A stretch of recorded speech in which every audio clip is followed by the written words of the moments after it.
দিন দিন নাতে সলে জ্বালায় ঘরের ভিতর কিচ্ছু খাওয়ার জন্য আওয়াল আসার আগে সিপটা খেয়ে ফেলতে হবে। আরে দাদু সিপ খাচ্ছো, আমাকেও দাও। খাতে না খাতে আপদ এসে হাজির হয়েছে। এনে ধর। এ কি একটা দিলে আর একটা দাও। জ্বালাই ফেলাম তো, এই নে। একটা সালাম বলে একটাই দিলে, আর কয়টা দাও। আর এক পিসও দেবো না, যা ইনকে। মাঠে খেলাধুলা না করে আমার চিপস খাওয়ার জন্য আইছিল। দাদু কি রে, আমাদের কি হলো? দাদু দাদু তাড়াতাড়ি এসো।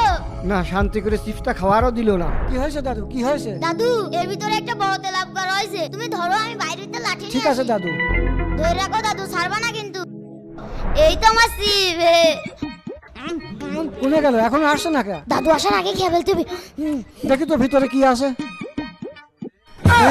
এই তো ফাঁকা। তবে রে আব্দুল আওয়াল, ওরে আমার কি সর্বনাশ করলো, সব চিজ খেয়ে ফেলা দিছে।